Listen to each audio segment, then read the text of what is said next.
മലയാളിക്ക് പ്രമേഹം വരുന്നതിന്റെ കാരണങ്ങൾ. Hi everyone, welcome back. മലയാളികൾക്കിടയിൽ പ്രമേഹ രോഗികളുടെ എണ്ണത്തിൽ വൻ വർധനവാണുള്ളത്. ഇന്ത്യൻ കൗൺസിൽ ഓഫ് മെഡിക്കൽ റിസർച്ചും ഇന്ത്യ ഡയബറ്റീസും സംയുക്തമായി നടത്തിയ 2008 മുതൽ 2020 വരെ നീണ്ടുനിന്ന ദീർഘകാല പഠനത്തിൽ കേരളത്തിൽ പ്രമേഹ രോഗത്തിന്റെ വ്യാപനം 23.6%. ഗോവയ്ക്കും 26.4%, പുതുച്ചേരിക്കും 26.3%, തൊട്ടുപുറകിലായി മൂന്നാമതാണ് കേരളം. ആരോഗ്യകാര്യത്തിൽ ലോകത്തിന് മാതൃകയാണെങ്കിലും ജീവിതശൈലി രോഗങ്ങളുടെ കാര്യത്തിൽ ആ മാതൃക നിലനിർത്താൻ നമുക്ക് സാധിക്കാത്തതിന്റെ കാരണങ്ങൾ ഇവയൊക്കെയാണ്. ഈ വീഡിയോ നിങ്ങൾക്ക് യൂസ്ഫുൾ ആയെങ്കിൽ ലൈക്ക് ആൻഡ് ഷെയർ ചെയ്യണേ. സംശയങ്ങൾ കമന്റ് ബോക്സിൽ രേഖപ്പെടുത്താം. ആരോഗ്യപരമായ പുതിയ അറിവുകൾ വേഗത്തിൽ അറിയാൻ സബ്സ്ക്രൈബ് കൂടി ചെയ്തോളൂ, തീർച്ചയായും ഉപകാരപ്പെടും.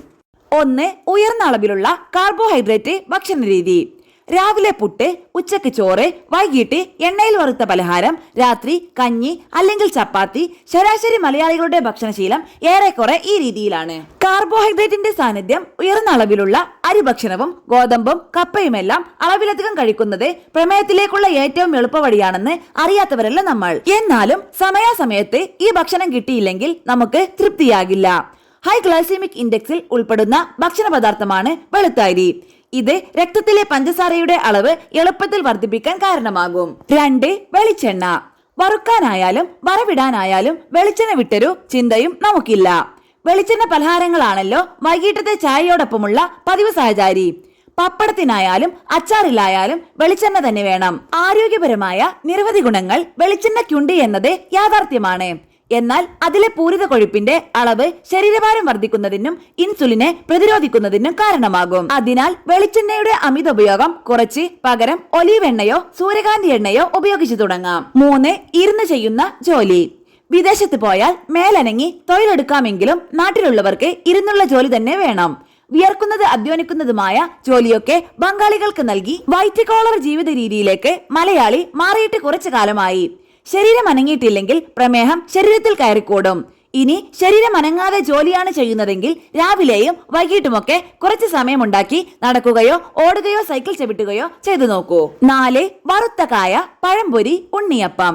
ആഹാ, കേൾക്കുമ്പോൾ തന്നെ നാവിൽ കപ്പലോടിക്കാം.